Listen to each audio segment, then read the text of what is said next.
the guys who talk about it, the guys who try to convince you about what they're going to do later and how hard they're going to push themselves, if that guy actually was going to do that, he wouldn't need to tell you. He'd be excited to just show you the results as he gets them. It's sort of like a subconscious self-defense. You know, you start to exclaim to the universe all your weaknesses in reverse. Dude, I'm gonna start bulking up. 2025 is my year.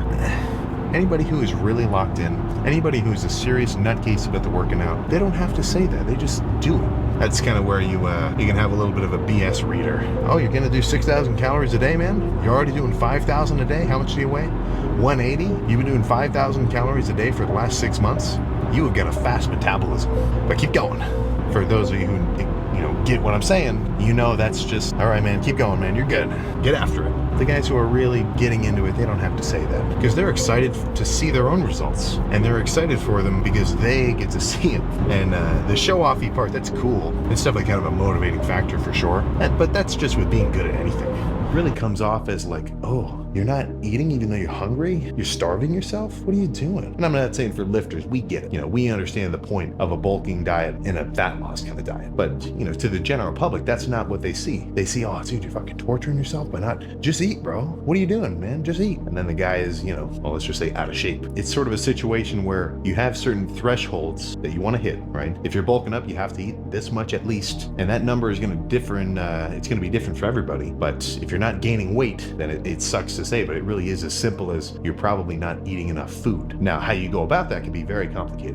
Add a little bit here, maybe try to add a meal, maybe have a real thick spread of like cream cheese with salami on a bagel for breakfast. Go from like a 300 calorie, piece of toast to like 1,000 calorie little protein blasted whatever. Like there's all sorts of ways to go about it. But dieting wise, you've really got one factor which is going to make or break it. And that's if you're in a calorie deficit. The real stuff that's actually going to start to make differences in your progress is it's not flashy. It's going to bed. It's having a jug of water with you at all times and staying totally hydrated. It's hitting your meals. It's being well fed before your workouts and refueling yourself with good post-workout meals. And then in a bulking and cutting context, it's making sure that your calorie intake represents what your actual body composition goals are.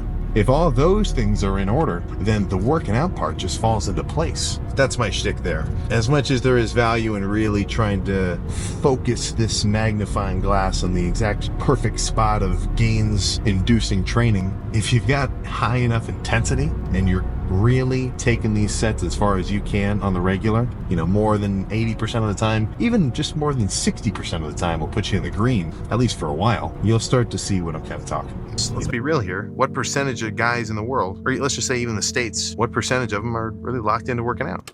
Maybe 5%. Think about your social circle. Think about your high school. Think about your college. Think about just, wherever you work. How many guys are making a little bit of extra time for themselves to go to the gym on the regular, push themselves pretty hard, break a sweat, come home and, relax afterward. And that's not rhetorical. Like in no way am I trying to make it seem like working out for an hour and a half a day or an hour a day is like absolutely nothing. Like it should be this easy. Like, don't worry. I know that it can be a fucking challenge, especially as your life gets more complicated. You got more stuff to go on. Anybody in more my older demographic, if you got little chitlins running around, I can really only imagine what kind of hit that's like to your value system and your scheduling of everything. Like I'm not trying to make light of that, but there is a value in the guys who figure out how to make it work. I think a lot of guys reach a point after maybe 2 or 3 years where the excitement about working out kind of wears off. Because if you scan back to when you were a beginner and you didn't really know everything about the working out yet, you were probably watching every fucking workout video that there was, trying to get all these tips and details like, okay, how should I do this? What split should I do here? And they go, progressive overload, maybe I should do some drop sets here. It's fun, it's new, so it's very motivating to try to learn new shit. But that wears off. We start to tell ourselves, oh, we know what we're doing. I know what, I know everything. Like, you don't say that, but subconsciously you're like, I know what I'm doing here. I don't have to work on it anymore. So it's kind of like, the guy who questions himself for a minute is only a fool for a minute. The guy who never questions himself is a fucking fool for life. So that's where I'm always trying to keep an open mind. I feel like I've got a very different mindset for my training, even from just 2 years ago, in terms of actually being open to new shit, backing off a little bit, hearing real advice, and taking that at its face value and starting to apply it to my own training. Because that's the important part. I mean, anybody can give you a million lectures about working out and exercise selection and styles and like different set rep schemes, or like why you should do some squeezing sets here or maybe overload some sets here or whatever.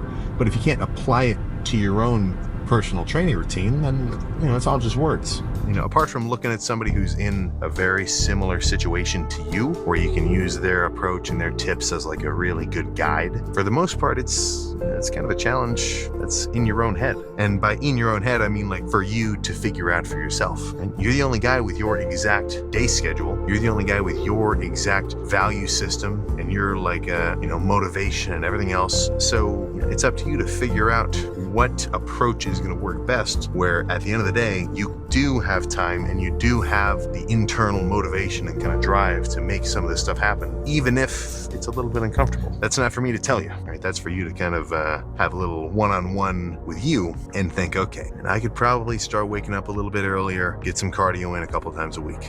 I probably would feel a little bit better. And not even just would, it's going to improve your training. Your metabolism is going to be better. Your digestion is going to be better. Your overall just like feeling of, I don't want to say youthfulness, but kind of just energy is going to be better.